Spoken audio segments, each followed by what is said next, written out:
Bom dia com Jesus, irmãos. Amém? Deus abençoe a todos nesta manhã especial. Especial porque você está vivo e eu estou vivo, né? Então, acho que a coisa mais especial que existe é a vida além de Cristo, né? Porque Cristo é melhor do que a vida.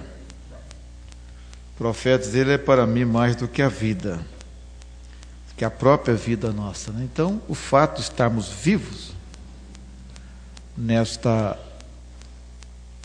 manhã é uma coisa maravilhosa, e poder estar ainda mais na casa de Deus, nesse bom lugar, para ouvirmos coisas que nos encoraja, ouvir coisas boas que o Senhor falou a nosso respeito.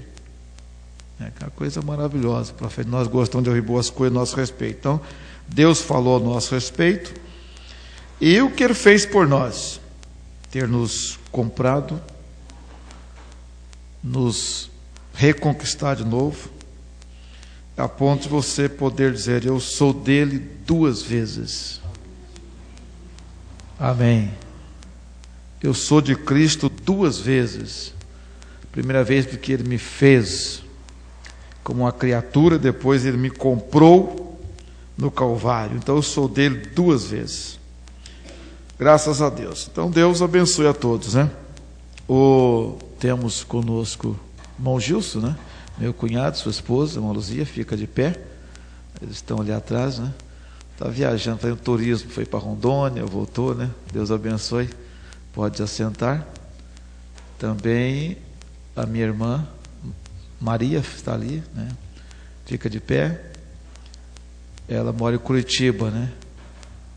E o irmão Gilson mora em Toledo, congrega com o pastor Raimundo de Souza Maia, né? Também a irmã Sara, fica de pé. A irmã Sara mora em Cascavel, né?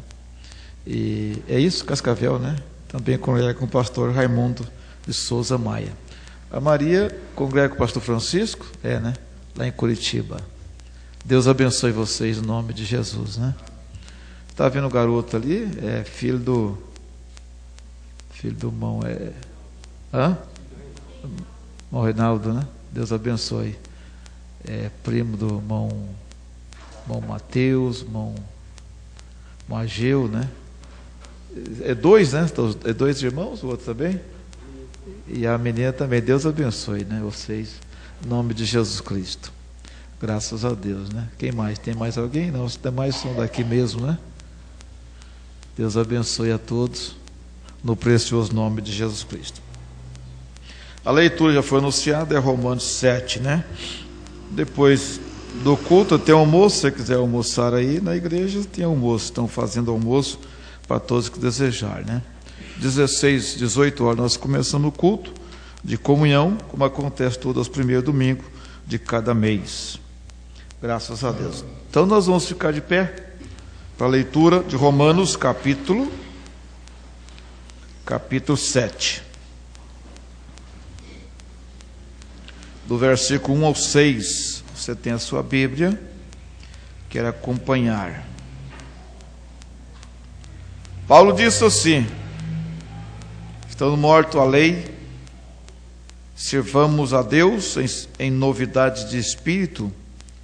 A lei opera em nós a morte, a luta da carne contra o espírito, né? Não sabeis vós, irmãos, pois que falo aos que sabem a lei, que a lei tem domínio sobre o homem por todo o tempo que vive? Porque a mulher está sujeita ao marido enquanto ele estiver ou ele viver. Está-lhes ligada pela lei. Mas morto o marido, está livre da lei do marido. De sorte que, vivendo o marido, será chamada adúltera se for de outro marido. Mas morto o marido, livre está da lei, e assim não será adúltera se for de outro marido.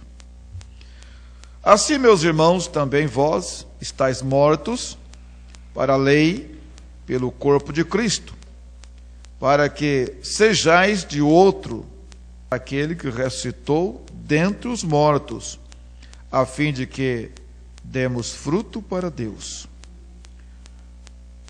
Porque quando estávamos na carne, as paixões dos pecados, que são pela lei, obrava em nossos membros para darem fruto para a morte. Mas agora estamos livres da lei, pois morremos para aquilo em que estávamos retidos, para que sirvamos em novidade de espírito e não na velhice da letra. Graças a Deus. Irmão Brana faz a oração na mensagem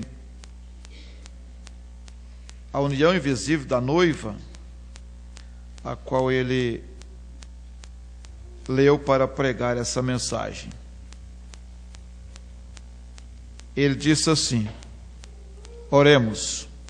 Amado Deus, acabamos de ler o que cremos que é sagrado, sagrada palavra de Deus. Isto é o que estamos crendo, que nem um Jota, nem um tio deixará de acontecer disto, até que tudo seja cumprido. E cremos que o nosso Senhor nos disse, no capítulo 22 de Apocalipse, que se alguém tirar das palavras desta profecia, ou lhes acrescentar uma palavra, sua parte será tirada do livro da vida. E vemos que por evasivas desta palavra, conforme Satanás buscou o subterfúgio para Eva e fez com que ela duvidasse de uma palavra e jogou toda a raça humana num caos, só uma palavra. Então vemos na metade do livro que veio nosso Senhor e Salvador, e Ele nos deu esse texto citando concernente a isto: não só de pão viverá o homem, mas de toda a palavra que sai da boca de Deus. Então, solene advertência no último livro da redenção, a revelação de Jesus Cristo: se alguém acrescentar uma palavra ou tirar uma palavra, sua parte será tirada do livro da vida. Apocalipse 22, verso 19. Ó Deus, conhecendo e vendo quão frágeis somos, conhecendo que estamos caminhando sobre os quebradiços fios da vida, desta vida mortal, não conhecendo que hora temos de ser convocado a responder no alto, permita-nos, ó Senhor, lançar a um lado tudo em nossos corações, tudo em nossas mentes, e olhar diretamente a Tua palavra nesta noite, para que Tu venhas e interprete com o oráculo vivente. Conceda e permita que Teu Espírito caia sobre nós e unja as palavras em nossos corações, que aqui está esta tarde, possamos ir sendo melhores pessoas do que somos. Agora, que possa ter um discernimento mais perto de Jesus Cristo. Conceda o Senhor que possamos entender o dia em que estamos vivendo e preparação de Deus para o seu povo nesta hora, este grande tempo obscuro e cruciante no qual estamos vivendo agora. Deus, unja-nos, não só o orador, mas os ouvintes. Juntamente faça com que os nossos corações se estremeçam ante Tua palavra, porque o temor de Deus é o princípio da sabedoria. Conceda estas coisas, Pai, porquanto o pedimos no nome de Jesus. Amém. Podeis assentar, graças a Deus, né? Então, Paulo, como um autêntico apóstolo, autoridade máxima, né? Sob o Espírito Santo, a unção, até por falar alguma coisa, como ele mesmo disse. Ele disse: isso digo eu, não o Senhor. Mas eu cuido ter o Espírito Santo para falar alguma coisa por permissão divina. Chegou a dizer ainda mais: se alguém é espiritual ou profeta, reconheça que as coisas que eu vos escrevo são mandamento do Senhor. Agora é lógico que, como o irmão Branham foi chamado de tipologista, né? Tomando as coisas, trazendo em tipo as coisas naturais para mostrar as coisas espirituais, Paulo também era assim. Ele tomava as coisas naturais, natural da vida, para aplicar as coisas espirituais. Então ele está tomando o casamento, a forma do casamento, a responsabilidade dentro do casamento, para mostrar também o espiritual. Como ele falou da mulher, do casamento. E podemos ligar isso com aquilo que Jesus disse em São Mateus 6, versículo 24. Quando ele disse que não podemos servir a dois senhores. Servir a dois ao mesmo tempo. Precisa-se aborrecer um e amar outro. E assim por diante.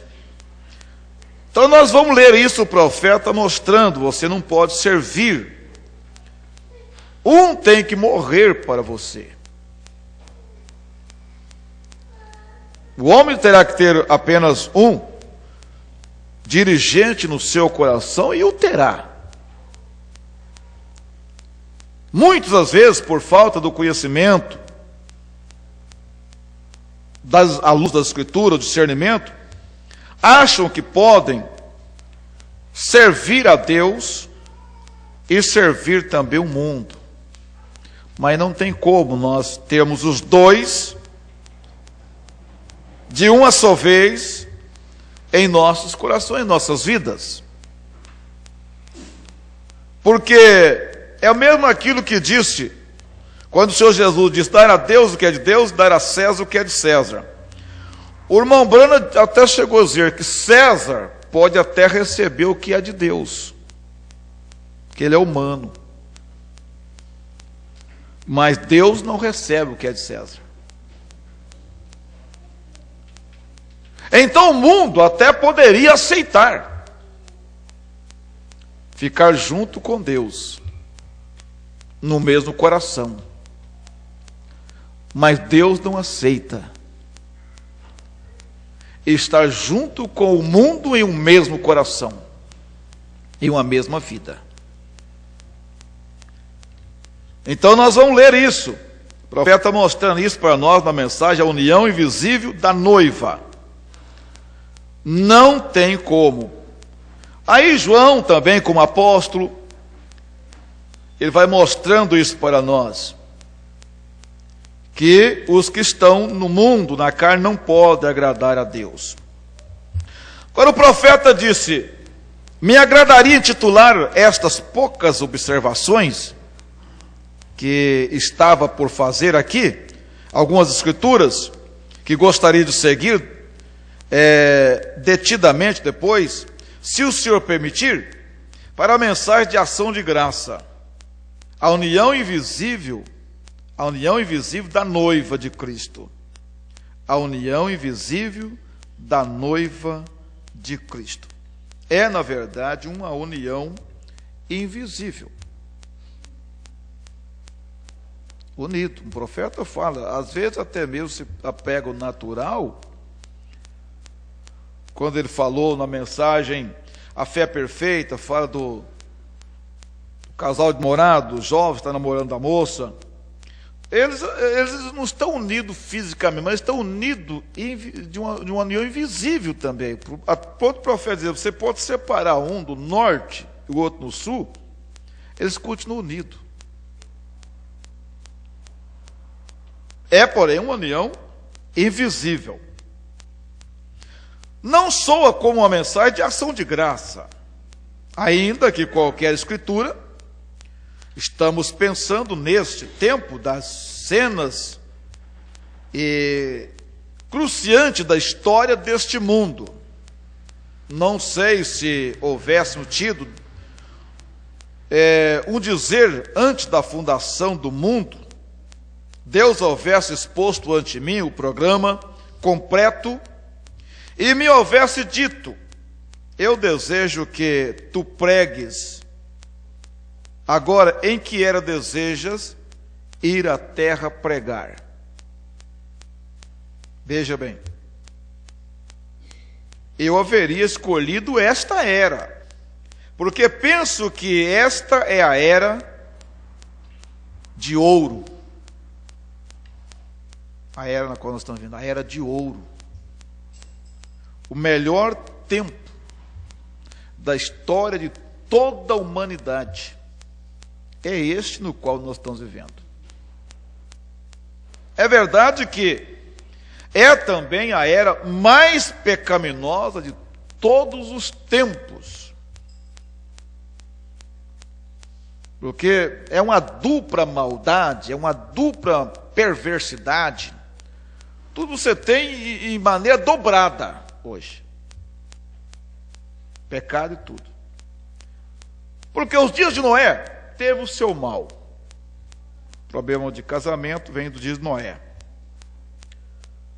Mas esses dias teriam os males dos dias de Noé, os males dos dias de Ló, e outros males que surgiram no decorrer dos tempos. Todos eles se acumulariam nesses dias. Então vem uma pressão muito forte, e que um meio cristão não vence. Só vence cristão completo. Agora, o que é meio cristão? Uma obra de Deus não faz meio cristão. Não é obra de Deus. Se nós somos meio, uma obra de Deus não foi Deus que fez. Deus só faz a coisa completa. Todas as obras de Jesus foi completa. Completa. Mensagem de uma libertação total, Mombrana fala isso. Ele libertou completamente a mulher com a hemorragia. Ele não fez a metade, ele faz completo. Mas, às vezes, são a interferência que nós deixamos das coisas do mundo nas nossas vidas, então faz de nós meio. É uma mescla. Mas não por culpa de Deus, mas por culpa nossa mesma, né? Então, meio cristão, você guarda isso, meio cristão não vence essa dupla perversidade em que o mundo se encontra neste momento, nesses dias nos quais nós estamos vivendo.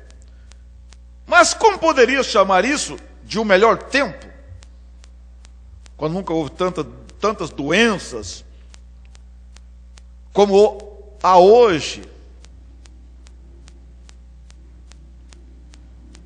Tanta maldade, tudo isso, tudo você vai de maneira dobrada e assim por diante.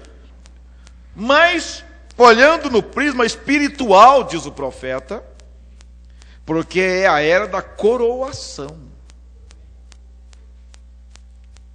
onde todo povo que tem esperado desde Adão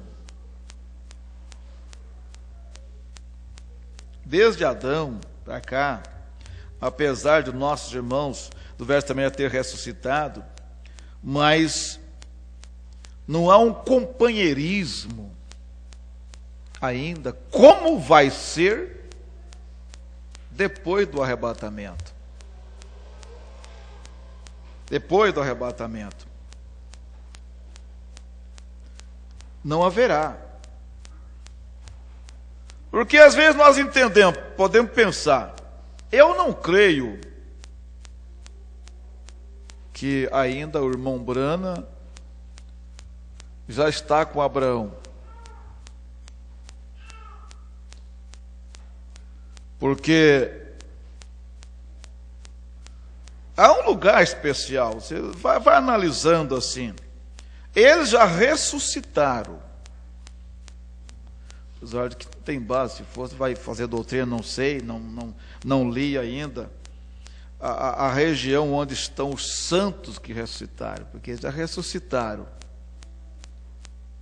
Os outros que estão na sexta dimensão, Mombrana foi ali, ele viu irmãos que ele conhecia, que estava praticamente o lugar que ele foi, estava apenas o povo da era dele. Mombrana não viu o povo da era de Paulo, aonde ele foi, onde estão os irmãos que morreram. Então, se nós partirmos, nós vamos para esse lugar, que está o povo da era de William Branham. Não está misturado. Eu não creio que o povo dos dias do irmão Branham está misturado com o povo de Paulo. Porque o irmão Branham diz que ele viu, e até ele diz, mas na terra não tem tanto Branham assim. Eles não têm. E era muita gente. Ele diz, mas esses aí são Branham. Ele disse, não. Mas na terra não tem tantos Branham. Ele diz, mas esses são teus, o quê? Convertidos. Então aqueles eram os irmãos que o irmão Branham tinha pregado. Aí o irmão Branham perguntou, mas e o povo dos dias de Paulo? Aí disse, não, esse vai ser julgado. Paulo vai ser julgado junto com eles, pelo que ele pregou para eles. Então o irmão Branham, bom, se o de Paulo entrar, o meu. Então você vê que eles estão, né? Mas com esse arrebatamento, então nos misturamos. Vamos poder contar, conversar e tudo, né? Companheirismo. Mas ele vem dizendo assim, então. Vamos aqui. Com certeza haveria-me agradado de haver estado aqui durante o tempo da sua visita à terra. Se assentar lá naquelas gramas, nas pedras, à beira, na areia lá do mar da Galileia, entendeu? E ouvi-lo nos sermões, nas bem-aventuranças, nas parábolas que ele deu, sua maneira singela, serena. Eu vi-lo, profeta, me agradaria estar aqui durante o tempo da sua visita à terra, porém, ainda assim, penso que agora mesmo é um tempo maior do que aquele. Maior do que aquele. Para o próprio Senhor. Por quê? Porque estamos às vésperas da vinda dele, onde ele vem buscar a igreja pela qual ele morreu, ele deu a sua vida, ele redimiu essa igreja. E ele então vem buscar este povo. É certo que ele já levou alguns, mas ele ama a todos. Ele disse, eu vou preparar-vos lugar. Depois eu voltarei para vos levar para mim mesmo, para que onde eu estiver, estejai vós também. Então ele quer estar junto com a igreja. Veja, hoje ele está conosco em espírito, mas lá estaremos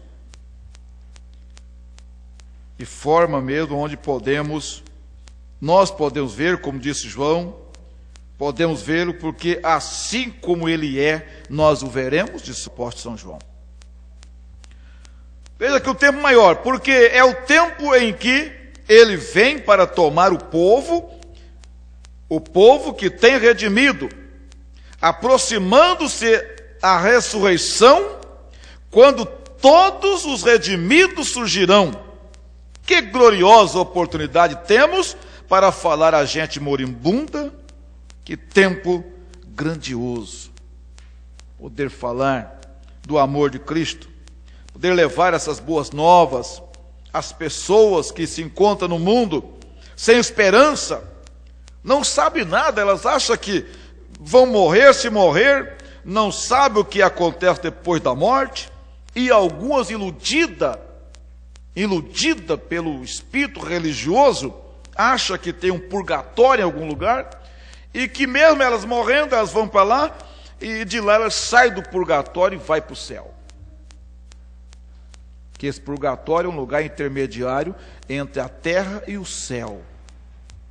E que todos terão que passar. Esse ensinamento católico, a Igreja Católica, que ensina isso, colocando um lugar intermediário entre os céus e o inferno. Então todos vão para lá.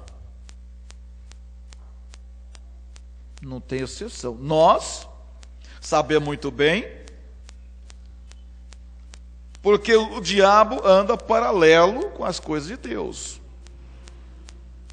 Existe um lugar intermediário entre a terra e os céus, onde se atribui, onde está Cristo. Aí seria então a região dos salvos.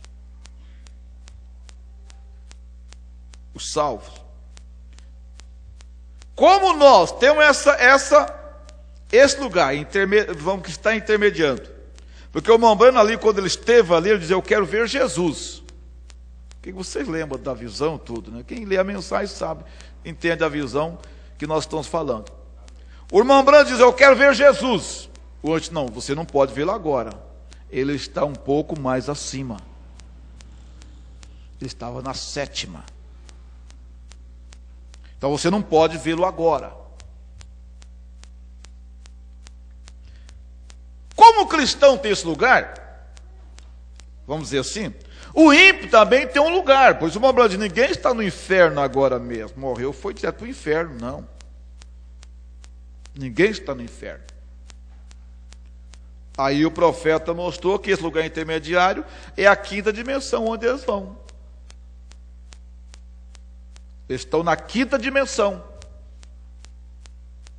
Só depois, então, de ser condenado, sentenciado, no trono branco, então eles irão para este lugar. Este lugar. Onde serão punidos, não sabemos por quanto tempo. Não eternamente, como também o mundo evangélico, católico, evangélico, todo, não sei, se atribui que vão ficar. O católico eu acho que nem creio assim, porque eles creem que passa purgatório e depois purga e vai, né? Mas os evangélicos, principalmente, creem que estas pessoas que vão ser condenadas no trono branco vão ser condenadas e ficarão em tormento, se queimando eternamente. Eternamente. O profeta vem e mostra para nós, tudo que você se aplica é eterno. Fora de Deus é para um período de tempo, para sempre. Eu disse para um irmão da Assembleia de Deus uma vez, um diácono, sogro de uma irmã, falando sobre isso, ele me citou isso. Então eu disse, mas onde esta pessoa conseguiu vida eterna? Para queimar eternamente. Porque o único que é eterno é Deus. Deus não vai pegar da vida dele, dar para o ímpio, para ele ficar queimando eternamente no inferno. Eu disse, irmão, nós somos eternos porque Deus, pela misericórdia, deu a vida dele para nós. Amém. Esta vida que você tem como eterno é parte da vida de Deus que ele repartiu com o seu povo. Para que nós então fôssemos eternos, tanto quanto Deus é eterno. Mas o ímpio não, gente. O ímpio não tem vida eterna. Então nós vamos ter que aceitar que o diabo é eterno. Não. Eterno é somente Deus. Então o profeta diz, pode que eles vão ficar ali por 100 milhões de anos. Muita coisa, né? mas vão ter o fim. Porém, esses que estarão com Deus nunca terão fim. Esses são eternos. Estes têm vida eterna. É a própria vida de Deus. Mambrã de Zoe, vem lá do grego, não sei lá, do hebraico, que é a própria vida de Deus, que Ele nos deu. Pois bem,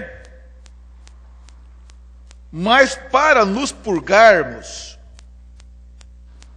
do pecado, então o profeta disse, você pergunta, irmão Branco, o senhor crê em purgatório? Ele diz, creio. Senhor, mas o que é isso? Mas purgatório aonde? Ele diz, agora mesmo. Agora. Você é purgada, nós somos purgados de tudo que nós fazemos de errado. Por isso que Deus purga a pessoa. Deus cobra dela. Então o cristão sofre. Ele é purgado aqui. Ele é punido aqui na terra. Para depois da morte, ele não ter que ser punido segundo alguém. Porque, para começar, a ressurreição, porque tanto o ímpio como o cristão vão ressuscitar. Vão ressuscitar. Os ímpios vão ressuscitar também. Para o juízo do trono branco, para a condenação eterna. Falou Daniel sobre isso. Então eles ressuscitam. Tanto é que o Mambrã diz que aquela multidão lá de Apocalipse, simbolizada em Gog e Magog, e que o diabo pega isto, são pessoas que ressuscitam. Agora, o Mambrã diz assim, esses homens, esses ditadores, como Nero e muitos outros, eles morrerão, eles ressuscitarão, e no mesmo espírito que eles morreram, com desejo de matar, de fazer as coisas erradas, eles vão ressuscitar assim. Então Satanás, vendo uma multidão de matéria que for usada por ele ontem, ele fará uma grande investida contra os santos.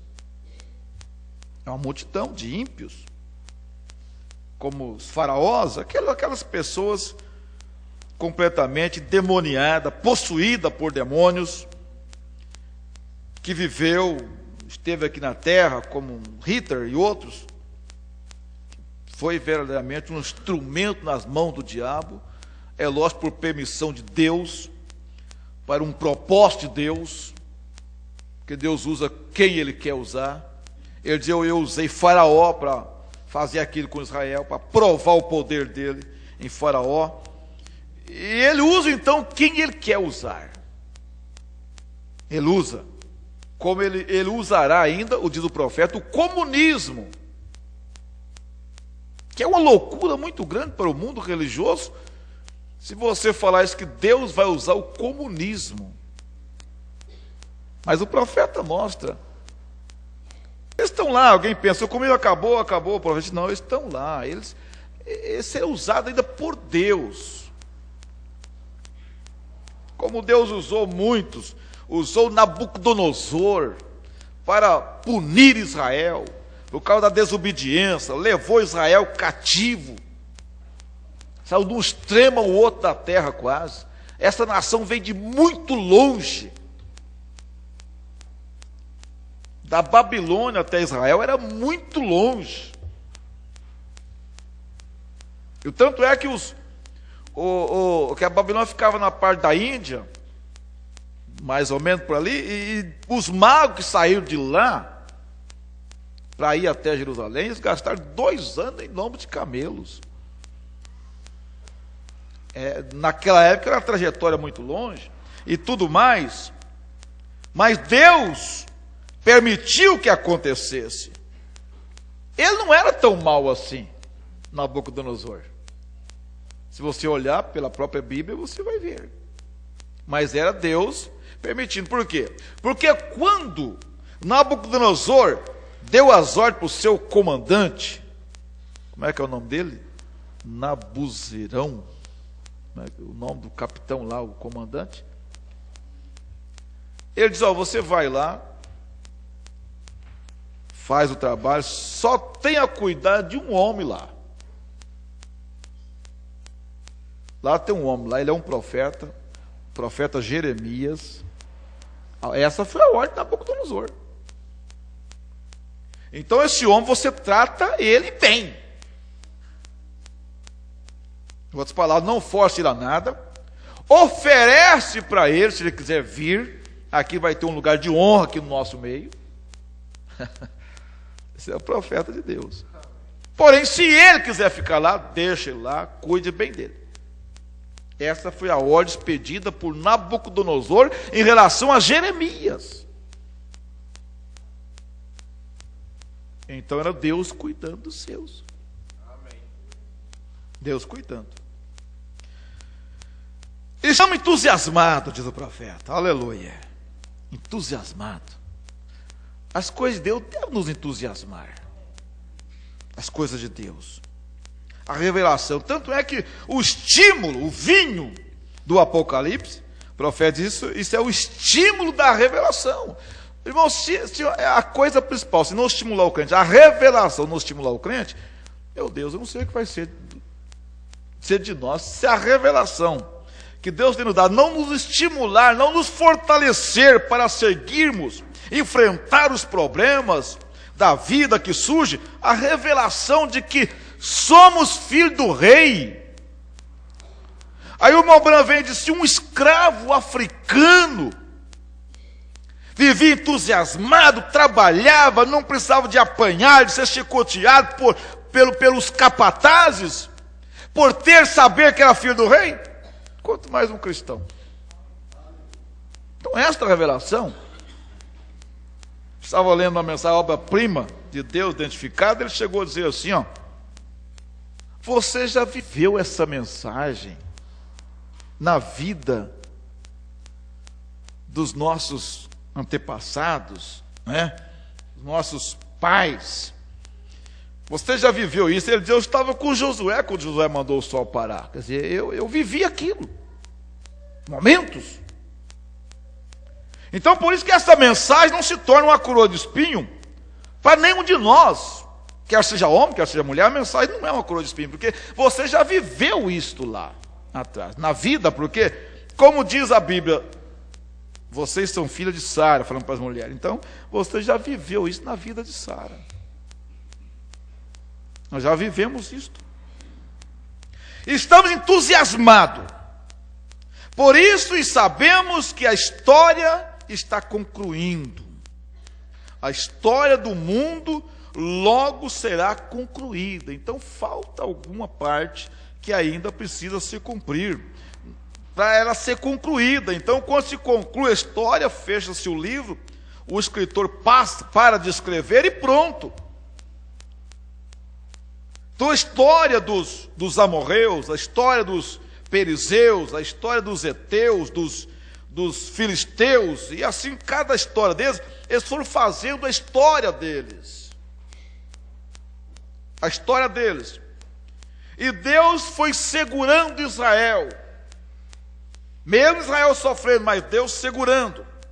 Porque Deus não podia tirar Israel dali e expulsar aquele povo da terra, porque ainda a história deles não estava completa. A taça da ira não tinha enchido ainda. Então tudo tinha que chegar ao seu término, para que então Deus pudesse expulsar eles da terra e colocar uma nova geração na terra, que era Israel. Mas teve que completar.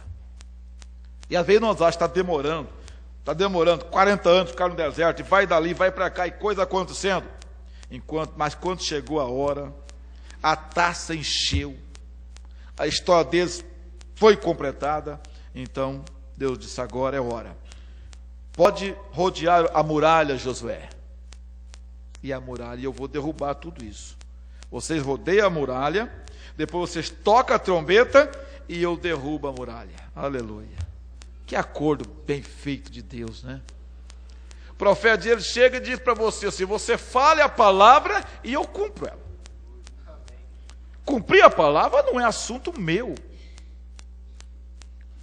Para começar, nós ouvimos aqui esse dia, nós não temos poder para nada. Nós não temos poder para curar o enfermo, nós não temos poder para fazer nada. Se você tivesse poder, sair curando todo mundo por aí. Não. Mas o que nós fazemos? Nós oramos pelos enfermos e Deus cura. Você ora e Deus cura. O irmão Breno orava e Deus curava. Ele orava e Deus curava. Não era ele. Que poder tinha um lenço para curar o enfermo? Mas Paulo mandava o seu lenço, seu avental, e Deus ia lá e curava pessoas sobre a qual era colocado o lenço. Mas é Deus trabalhando, é Deus fazendo a obra. Então a história, então vamos entrar em um novo dia, ao grande milênio. Isto é como um crente. Creio no milênio. Diz ele, creio no milênio. O milênio reinado com Cristo. 1000 anos. 1000 anos. Então, deixa de ser uma união invisível, como nós vivemos hoje por fé. Tudo que fazemos é por fé. Porque você não vê. Eu creio no anjo do Senhor que está comigo. Porque é a promessa dele. O anjo do Senhor acampa ao seu redor daqueles que o temem e os livra. Então eu creio nisto. Eu nunca vi esse anjo. Irmão Breno via o anjo. Quando ele chegava ao lado dele, ele via. Como um vidente, um profeta, ele via.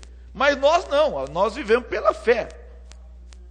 Agora isso, tudo que o irmão Breno viu e falou para nós, isto serve para fortalecer mais a nossa fé. A nossa fé. Como serviu para fortalecer a fé de Israel, ou pelo menos deveria ter servido para fortalecer a fé do povo de Israel? Os cachos de uvas que os irmãos que foram espiar a terra trouxeram para eles. Que a princípio foi motivo de alegria. Mas logo aqueles 10 homens foram possuídos por um espírito, ungido por um espírito, para logo reverter o quadro do que eles tinham visto. Porque logo eles falam, a terra é boa, mas não é para nós, tem gigante lá, e nossos filhos vão morrer, nossas moças e nossas mulheres, e isso, e começou a difamar a coisa, e aí virou um inferno na congregação de Israel. E logo o espírito de morte já entrou no meio deles, a ponto de eles já querer apedrejarem os que ficaram ao lado da verdade. Josué e Calebe, que também tinha ido lá, foi um contado entre os 12 que foram lá. Vê que os 10 já viraram e quiseram matar os 2 irmãos, porque não falaram a mesma coisa, não entraram no espírito que eles tinham entrado. E já quiseram matar aqueles 2 irmãos. Porque Josué bateu firme, disse, não, nós somos capazes, e logo a congregação toda se levantou contra Josué e Calebe. O que o irmão Brana viu deve ser um estímulo para todos nós que realmente cremos no irmão Brana como profeta de Deus. Amém. E não ficar dando ouvido à besteira de cabeça religiosa que às vezes quer colocar em nós coisas. Não, o que o irmão Brana viu é um estímulo para nós. Deveria ter sido um estímulo para Israel, aqueles cachos de uva, vamos dizer 12 homens, quem sabe conseguir trazer 6 cachos de uva, porque gastaram 2 homens para carregar. Ô irmãos, não, pode ter o que tiver lá, mas nós vamos lutar para adquirir essa terra aí, ó. Nós vamos lutar, vamos empregar todas as nossas forças nisso, mas nós vamos conseguir essa terra. Essa terra é muito boa. Nós não podemos perder isso, é a nossa última oportunidade. Nós já sofremos demais. Vamos lutar. Em vez disto, quiseram voltar lá para ser escravo de novo. Vamos levantar um capitão, vamos voltar para lá. É melhor estar lá escravo, comer o nosso alho, nossa cebola, nossos pepinos, nossa carne lá. O Faraó batia em nós, mas dava carne para nós também, né? É que nem cachorro, né? Apanha, mas ganha um pedaço de carne de vez em quando. Tá bom. Não. Nós não queremos voltar para trás, não. Nós vamos para frente, amém? Então você tem que estar entusiasmado. Então o que o Mombrana viu? Não, o Mombrana viu. Ele foi lá. Isso existe. O profeta não ia inventar coisa, não. Ele não estava caducando, não. Ele viu isto. Ele esteve lá. Ele conversou com as pessoas. E voltou mais animado ainda. Agora que eu vou pregar mesmo. Agora que eu vou pregar mesmo, que eu preciso trazer mais gente para esse lugar. Aleluia. Então, quando você vê isso, você sente na responsabilidade de fazer mais alguma coisa em prol do reino de Deus. Distribuir folheto. E fazer alguma coisa, levar esses CDs que nós colocamos à disposição da igreja. De vez em quando você levar, entregar para as pessoas, estimular as pessoas, convidá-las para a igreja, estar entusiasmado com isto, é algo novo, novo cada dia. O mundo não sabe nada disto, irmão, é língua estranha para eles. Mas você tem isto, Deus te deu, Deus te mostrou. Nada de Cristo como 1000 anos sobre a terra, o retorno físico do Senhor Jesus para tomar um povo. Retorno físico do Senhor Jesus. Não só na coluna, né? Mas físico. Para tomar um povo glorificado por seu sangue purificador. Então nós estamos ansiosos. Há um anseio muito grande no meu coração. Quando o profeta diz, o meu coração está cheio do rapto, enquanto trabalho, vigio e oro. Mas o tempo está assim, deixa eu vir aqui na frente, que eu quero ver o profeta falando no 161, aí ele começa a falar do livro, ele começa a falar destas coisas maravilhosas para nós, meus irmãos. Veja aqui, ó.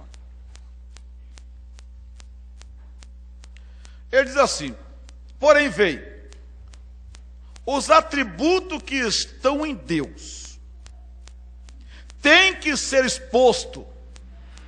Ele estava para ser um salvador. Ele não era um salvador. Ele estava para ser um salvador.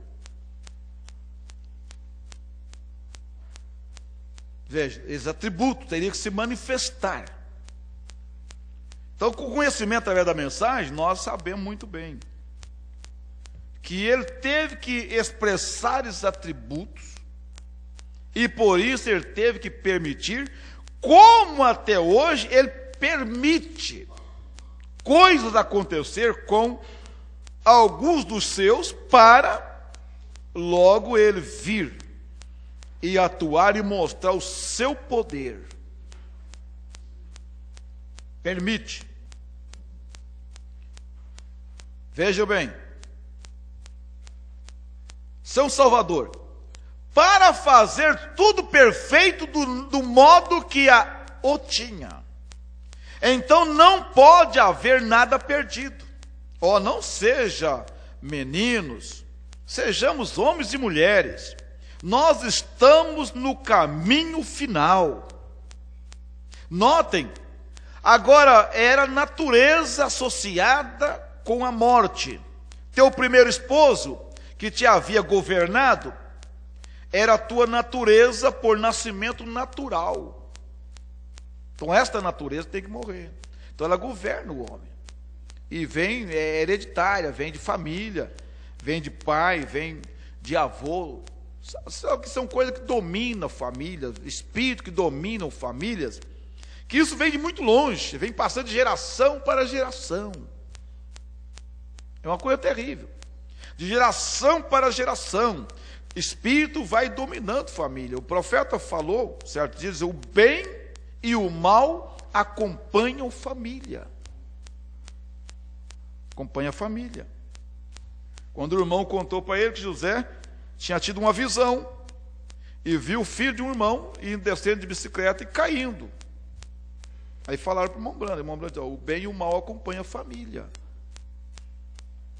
Ele falou sobre isso, família. Então, são espíritos. E na mensagem pergunta e resposta 13, você lembra? Ele falou sobre isso. Ele falou de pessoas que vinham até ele com certos problemas. Vinha até o irmão Brando. E o profeta disse, e eu, mesmo ele disse, quando era pessoa teimosa, né? Pessoa teimosa. O irmão Brando diz, ó, ele diz, teimosia não é de Deus. Não é de Deus. Então ele diz, ó, eu sigo o curso deste espírito. Ele ia seguindo o curso daquele espírito. E ele via, porque ele como profeta, ele via as coisas, o mundo espiritual. Ele viveu no mundo espiritual como ele viveu no mundo físico. Como ele via a matéria, ele via também o espírito. Ele podia ver os demônios. Você vê que isso vai muito além de uma lente de qualquer aparelho científico. O irmão Brando ia além disso. Ele pôde ver demônios na reunião, um chamando o outro para vir ajudá-lo. Ele viu isto.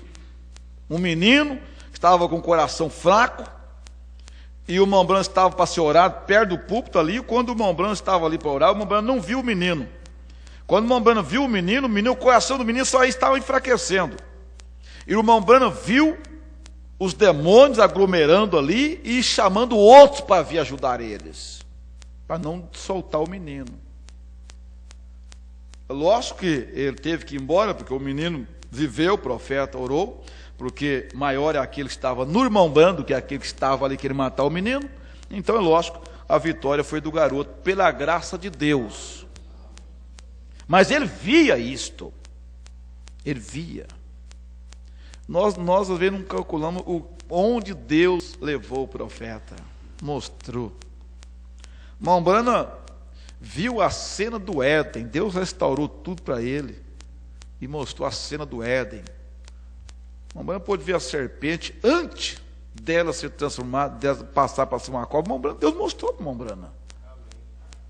Ele diz, ele era um sujeito assim. O irmão Brando descreveu a característica da serpente antes da maldição. Depois da maldição, todos nós conhecemos esse réptil.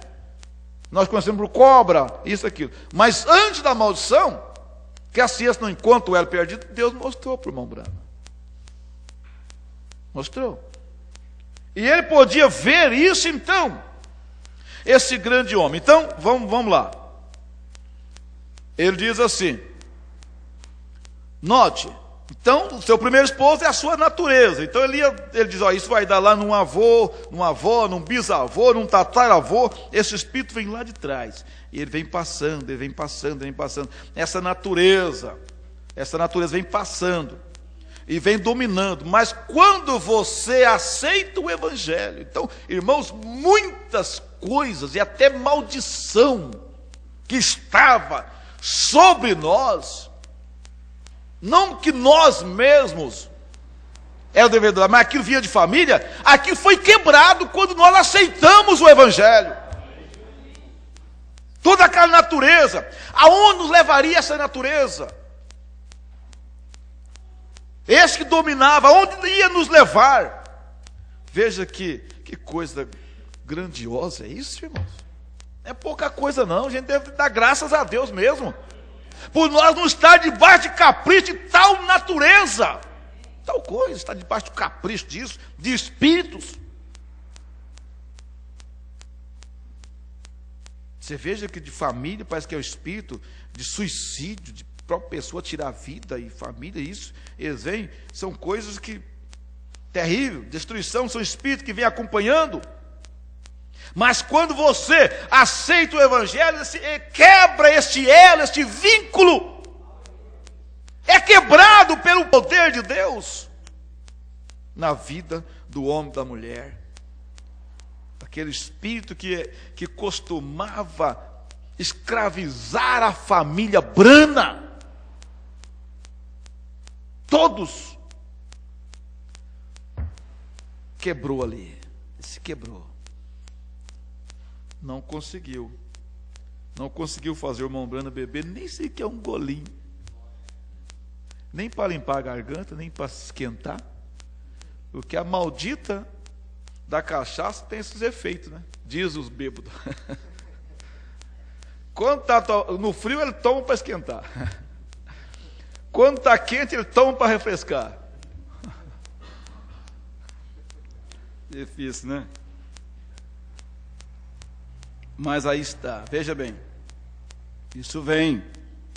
Teu primeiro esposo te governando. Era a tua natureza por nascimento natural. Naturalmente amas ao mundo, porque és o mundo, parte do mundo. Isto é certo. Por natureza, teus desejos foram amar o mundo, do qual és parte. És uma parte da natureza. Crês nisto? Esta é a coisa natural. Essa é a razão pela qual tens que nascer de novo. Se não nascer de novo, não pode ver o reino dos céus, diz Jesus em São João 3. Tens que separar-te, tens que morrer. Este primeiro esposo não pode viver com. Não só podes dizer, bom, eu me divorciei dele e lhe pendurarei ali em cima até a ocasião. Não, senhor. Nenhuma carta de divórcio. Ele morreu. O natural do mundo tem que morrer. Cada faísca dele tem que morrer. Tens que ser rendido outra vez com outra natureza. Aí o profeta diz, muita gente é sepultado viva. Lembra disso? Que ele fala isso? Ele fala, veio, nós sepultamos muitas pessoas vivas. É morte. É a natureza que tem que morrer. Os maus costumes têm que morrer. O egoísmo tem que morrer. O orgulho tem que morrer. Porque tudo isso fazia parte da velha natureza, que escraviza o homem. Como ele mostra na mensagem, porta na porta. Teu nome, de tua primeira natureza, nasceu e posto num livro da vida, todos os teus atos foram escritos também nele. E tudo que tens feito sobre esta natureza foi posta num livro chamado Livro da Vida. Colocou lá. Mensagem, não recordo agora o título, provando, não é provando a sua palavra, é uma outra mensagem. O irmão Brano diz, quando nasce um bebezinho, Deus liga o seu gravador. Depois, abre um livro também, todas as páginas em branco, de capa a capa, e começa a escrever a história dele, tudo que ele faz, xingou, brigou, pegou a coisa dos outros, né? Uma criança que às vezes gosta de pegar a borracha do outro na escola, eu sei que vocês não fazem isso, né? Pegar a borracha dos coleguinhas na escola, jogar dentro da bolsa, e aí vai tudo sendo escrito. Deus está escrevendo lá. Tudo que faz. Mentiu para a mãe, é escrito no livro. Mentiu para o pai, é escrito no livro. E faz escondido, mas é tudo escrito e gravado. Aí quando cresce, torna homem, vai sendo escrito. Quando morre, aí o gravador é desligado e o livro é fechado.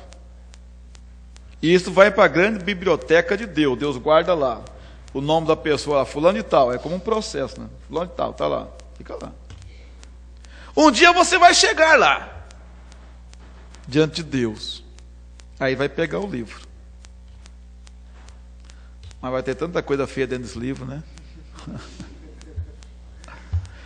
Namorou escondido, o pai da mãe fez isso, arrumou aquilo, cortou o cabelo, fingiu. O pastor nem viu. Olha aquela coisinha toda, né? e tomou isso e fez aquilo. Mas graças a Deus. Mas por que graças a Deus, pastor? É que quando você se converte, realmente se converte, nasce de novo. Aí Deus pega esse livro aqui, ó. Deixa eu ver se eu acho uns papéis aqui. Deus pega esse livro seu, com essa coisa toda escrita, essa podridão, que os homens saem, foi até cobiçada e fez isso e aquilo, e adulterou sem saber, tudo escrito no livro. Aí Deus pega, rasga assim, tudo assim, ó, em pedacinho, e joga no mar do esquecimento. Não existe mais. Por isso Paulo diz aos Filipenses que ele chegou a riscar cédula que era contrária a nós nas suas ordenanças. Estava contra nós, era um testemunho contra você.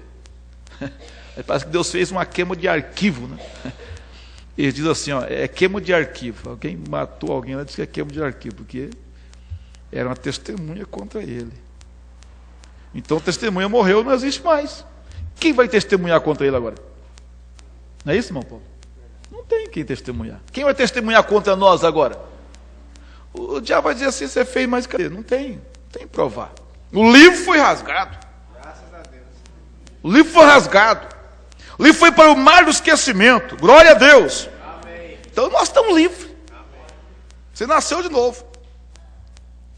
Então agora, o profeta diz, irmão, eu converti. Então agora, então eu posso fazer o que eu quero agora, irmão Brano. Já que não vai ter nem livro para escrever mais o que eu fiz. Coisa boa, né?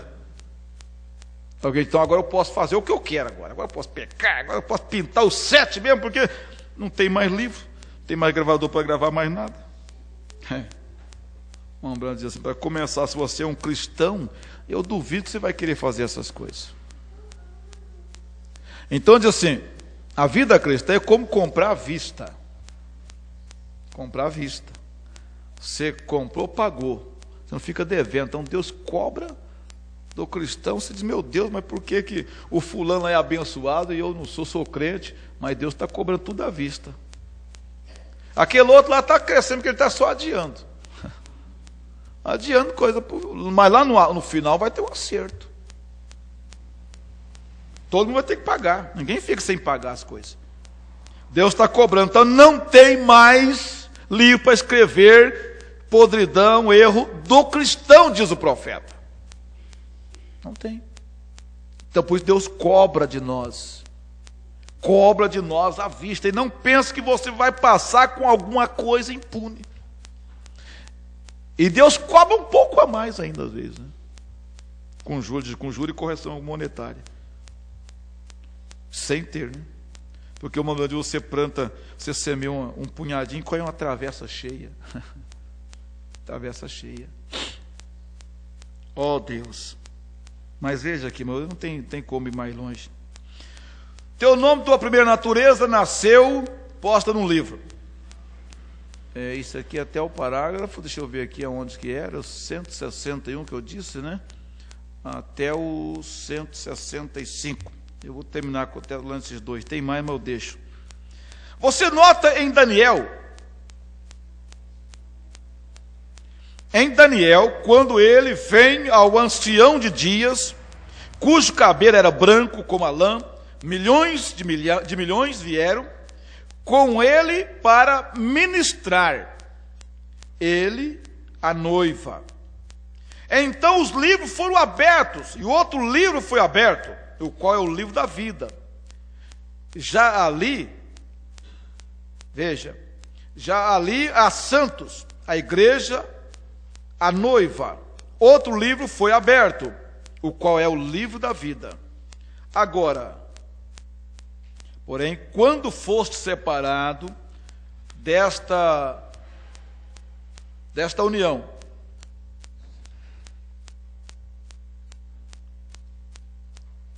aqui, na união pela morte espiritual, teus desejos naturais de vestir short, pintar a cara, teus desejos naturais de ser intelectual, homem inteligente, conhecer algo melhor do que o outro. Isto era o que Eva queria. Esta é a mesma coisa, ela queria. Bom, você diz, qualquer pregador ilegível, 2x4, parado aí, dizem-me, eu tenho isto, aquilo outro. Isto apenas lhes afasta mais de Deus, cada vez que acrescentes um desses. Isto é certo, isto é a verdade. Então, a insatisfação de Eva. Então, nós poderíamos, aqui tem muito, vamos muito longe aqui, mas eu tenho que parar.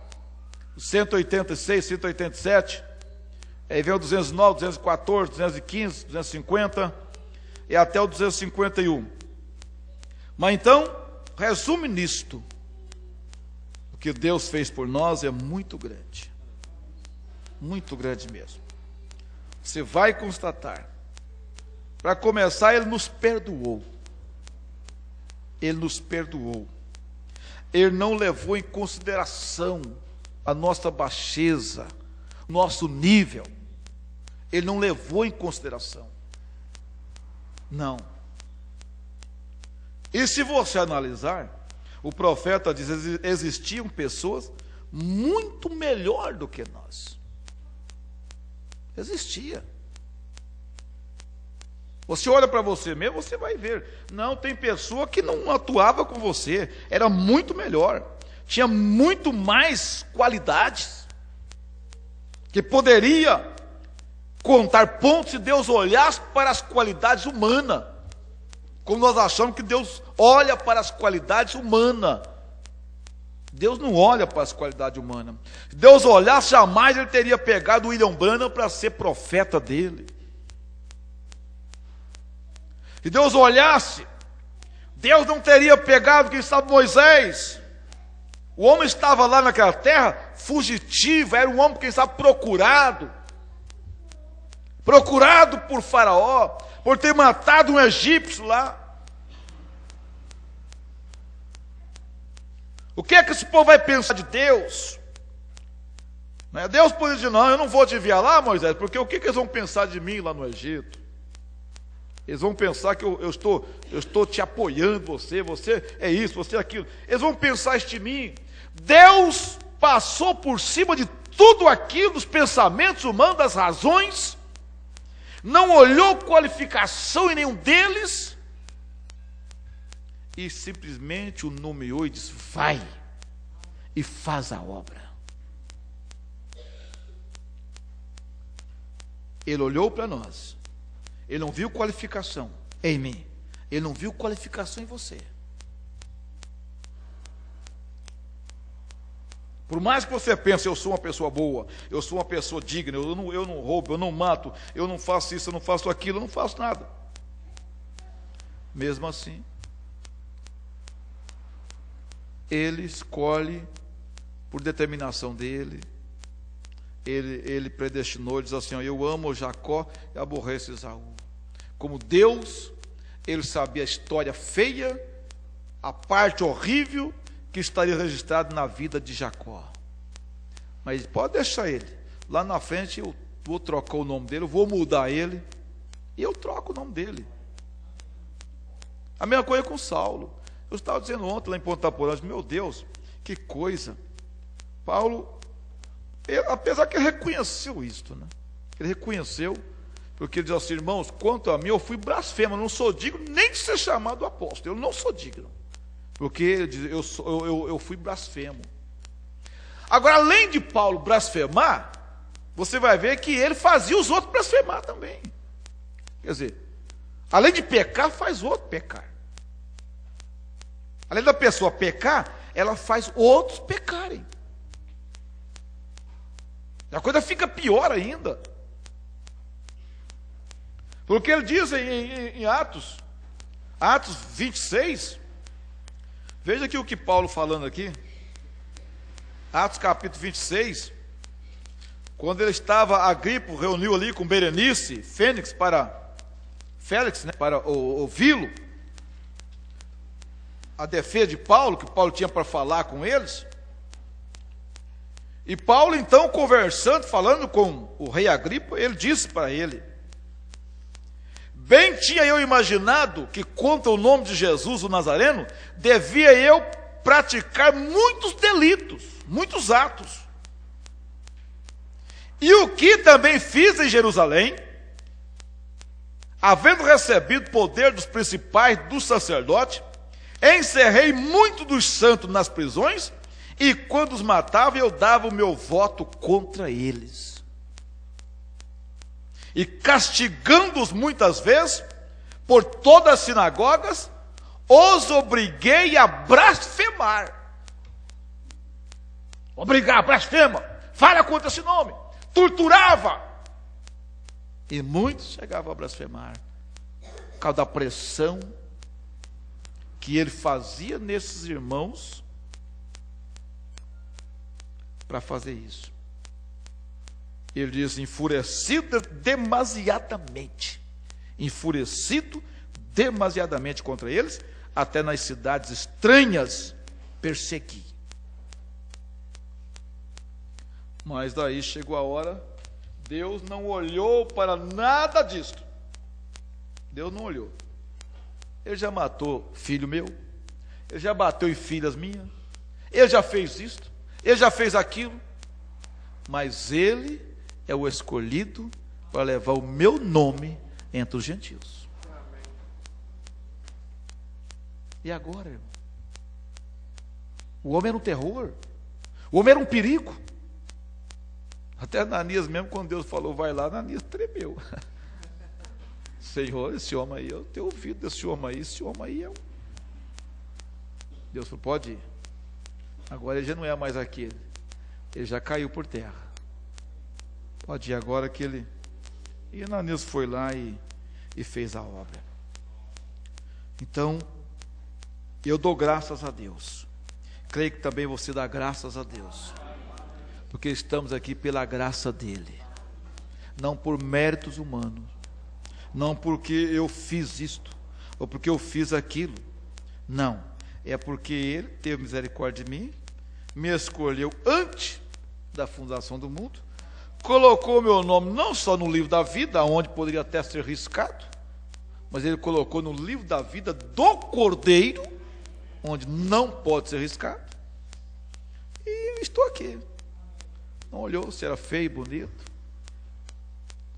né? Se é você, pronto. Paulo, aquele nariz aquilino do profeta, Davi, aquele menino, aquele outro era assim, e cada um deles tinha um defeito quase, né? Mas Deus é você. Vai, e eles foram, e Deus fez a obra. Esteja entusiasmado pela revelação. Entusiasmado. Nessa hora final, nós já estamos chegando perto.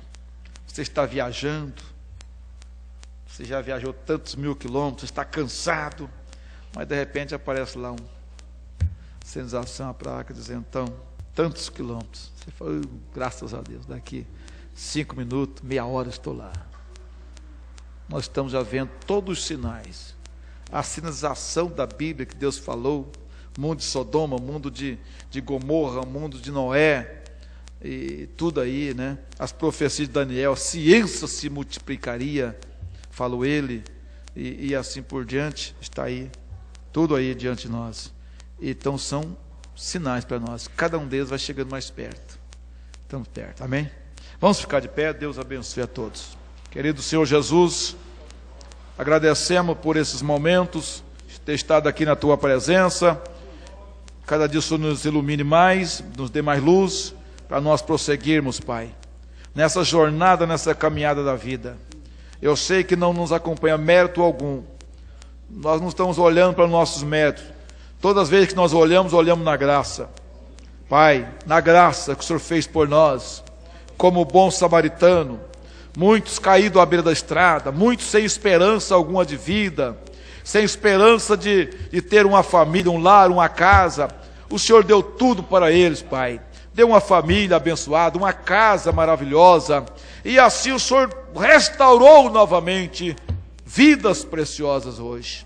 Em nome de Jesus Cristo, muito obrigado, Pai, de saber que não tem nenhuma acusação contra nós, ó Deus, nos céus. Pode que até tenha acusação contra nós aqui na terra, ó Deus, mas no céu não temos nenhuma acusação. Aleluia, glória a Deus. Maria Madalena tinha acusação contra ela aqui na terra, por todos os religiosos, Mas quando chegou a hora do que era do céu condenar, ele disse: eu não te condeno, nem eu te condeno. Ela não tinha condenação no céu para ela. Assim que a igreja sinta-se esta paz, esta confiança, esta certeza, meu Deus, nesta hora, no nome do Senhor e Salvador Jesus Cristo. Amém, meu Deus, amém. Que a graça do Senhor seja com todos, né? Então nós estaremos aqui às 18 horas, começa o culto de comunhão. Aí você fica por aí, loguinho eles liberam o almoço, você come, vai embora saciado, economiza lá, né, na casa. Amém. Deus abençoe a todos.